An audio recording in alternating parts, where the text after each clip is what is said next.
It's Sunday, so it's time for my mental health vlog. As you can see or hear, I sound better. That is because on Wednesday morning, my boyfriend took me back to the doctor for my post-op, and he pulled the splints that were in my nose out from the surgery. He said everything's looking really, really good. He said the surgery was textbook. Dealing with a few areas inside of my nose that are still trying to heal, that are scabbing and really not pleasant. It feels like a couple of really, really hard boogers you just can't get out when you blow your nose. Graphic, I know, but you know. Been using a neti pot and a saline rinse and just putting like Neosporin in the areas that I can reach when I can. But the surgery there has gone really, really well. My boyfriend said because I can't use my CPAP yet for sleeping. So, you know, I've been asking my boyfriend if my snoring has gotten better or worse or indifferent or whatever.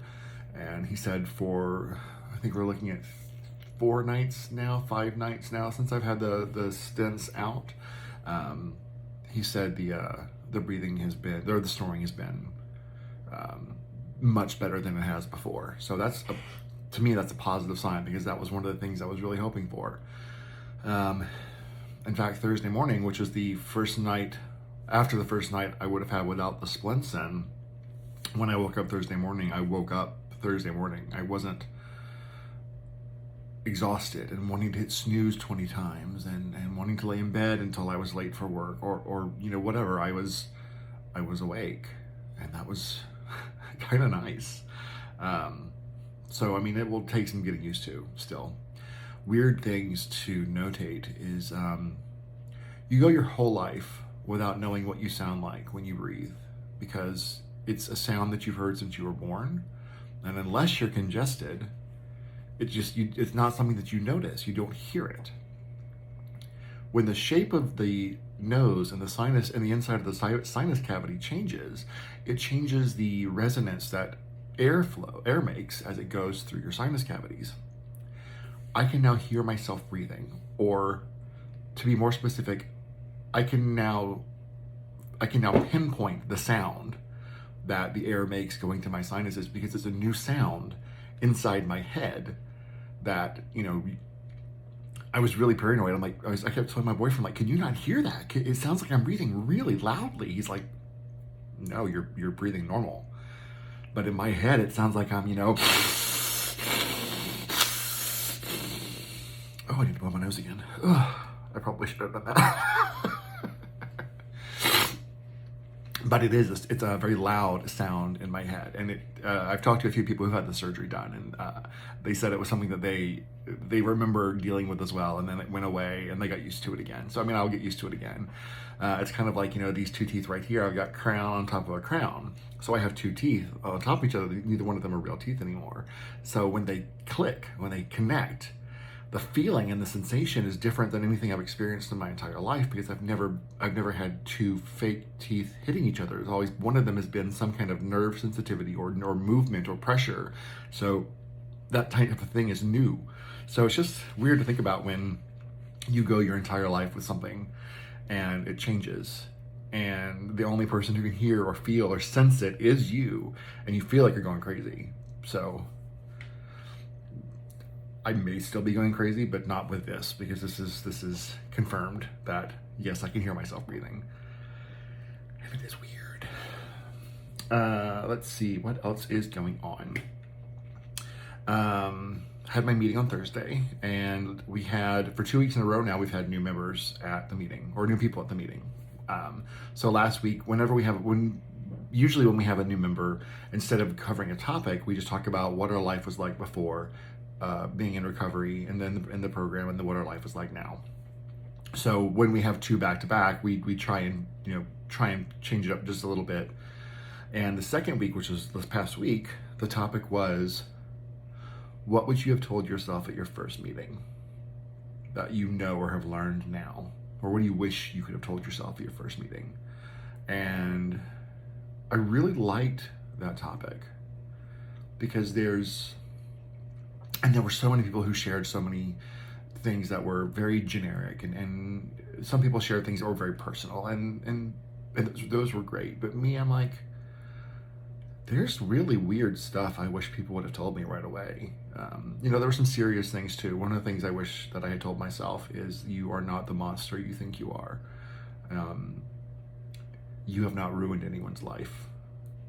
But also strange, weird things like, you're probably going to have a sex dream about someone in this group, and that's normal and that's okay. Because we are, because I remember how mortified I was the first time that happened, and the dream was so vivid. I woke up thinking that I had broken my sobriety.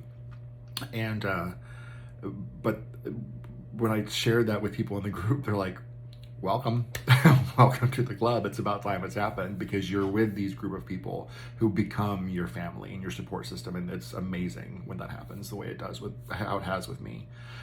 And, you have dreams about people that you may never have thought about in a sexual way, but you just have those sex dreams, and it stems from this sense of openness and familiarity and always sharing, and everyone knowing everything about each other in the group. So it kind of happens. So I just thought it was funny. I'm like, it's okay to have sex dreams about people in your group. It happens. It doesn't mean you want them. It's a thing. It's how your brain works sometimes. So and then when the new person decided to share, which we never force anyone to share during a meeting if they don't want to, but he decided to share at his first meeting, and the 2 or 3 things that he had heard, that he mentioned that he had heard from the group that were really relevant to him, were things that I had said. And I'm like, yeah, it felt really good to be able to make some kind of impact for someone else, because there are some people who in life who are very serious, very professional, and very not uptight, but more proper than I am. With me, what you see is what you get. I have no filter. I try to be as real as I possibly can, and I try always to be honest now. That's the life that I want to lead. And that comes with snarky and sarcastic and sometimes horribly inappropriate, and poor judge of timing. That's me in a nutshell. But it's nice when you see someone else that kind of fits that same mold, and you can offer a little tidbit of information that will help them out in the long run. I never know if these new people that visit are going to come back or stick with the program. If they decide it's not for them, it's not for them. But I'm very hopeful that I and the group made enough of an impact for him to know that he can belong there if he wants to belong there, and the help is there if he wants it. We can never force anything on anyone. It's the whole lead a horse to water scenario. Did have something really bad happen on Friday. I was, or was it Thursday? Ooh, it was Thursday. Thursday was a big day. I had both of my machines running. My expensive one usually sits right here behind me. And I had just got finished doing something at work. I needed to come over here and change a thread.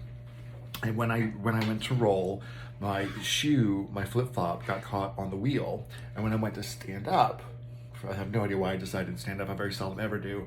I went forward, my hand, right on the LCD screen of my very, very, very expensive embroidery machine, which was followed by a litany of very loud words that would have gotten my mouth washed out with Irish Spring when I was younger, and scared the dog, and he went running. I was very unhappy at myself, because I knew that would instantly put my machine out of commission. That's the machine that I get most of my work done on, and I would have had to shut down. So I have shut down my shop. I've taken the machine in to get it repaired. I do not know yet how much it's going to cost, but I can imagine it's probably going to run about $1,300 to $1,400 to fix. So there goes any commission or any profit I will make from my Etsy shop for the next several months.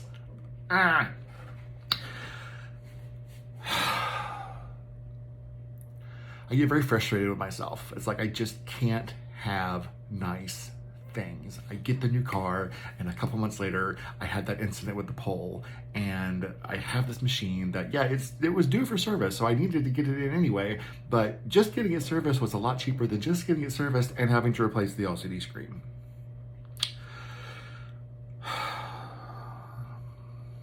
It just seems like anytime I'm unlucky, it's expensive. So that sucks. However, I'm running out of time. I do want to talk about my weekend, because my weekend with my son and my boyfriend was probably one of the best weekends we've ever had. And the thing is, it's not just one or two or three things that made it good or made it great. It was just overall just a great weekend.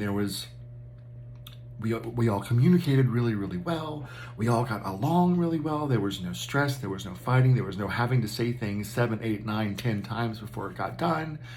There was no whining when I wanted to do some stuff outside. There was very little pushback, and if there was, it actually made sense. Like, okay, well then let's talk about it. And we just did a bunch of fun stuff.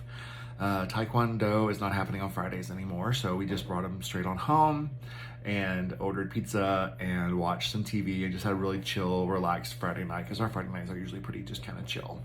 And my son had gotten his COVID booster earlier the week, so he was a little puny. Saturday we got up, we did some errands, we came back to the house, we played in the yard with the sprinkler and the dog, which was fun until the sprinkler ripped, or the little splash pad thing ripped. We worked on stuff, we had our independent time, we had our together time, we snuggled up on the couch, and when we were watching a movie last night, he literally, unsolicited snuggles are the absolute best. I love it. So when he gets his little blanket and he wants to snuggle with me, I'm like, I don't ever have to move again. I am happy. I am content. My son wanted to snuggle with me. Done. Happy. Fantastic. And then today we finished a science project that we started a couple weeks ago. We did our volcano, which he had a lot of fun with. We repotted some plants. He started reading a banned book that we got him. It is a graphic novel about the Holocaust, from the perspective of someone in Nazi-occupied France. And it's on the banned book list.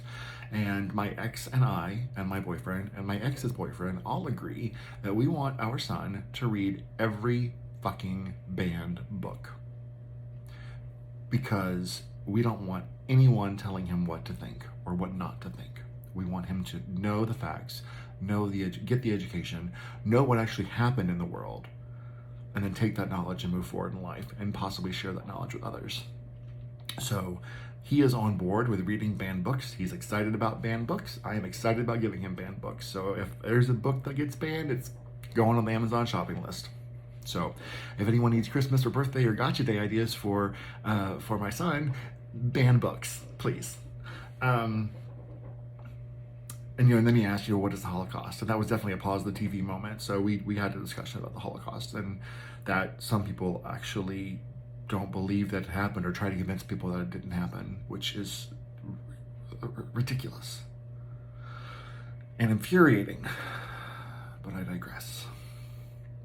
So thrilled that he understands why books are banned and that he wants to read them. So, okay. Ban a book. That'll guarantee I'll actually have some interest in my son reading it. So thank you.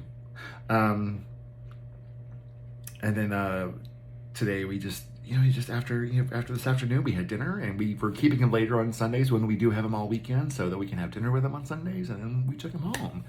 And it's like it's a great time to just have him for the whole weekend, from Friday afternoon to Sunday night, and everyone's happy, and just a great weekend. God, it was a great weekend, and I don't know if lightning will strike twice, or if maybe we're just reaching a rhythm that we're finally all falling into, but damn, what a great weekend. I really hope that there's more like this, because even my son made the comment that he had a really good time this weekend. Oh, we did go see the Bob's Burgers movie in theaters yesterday, so there was popcorn and candy involved. I am out of my time, but definitely a great week.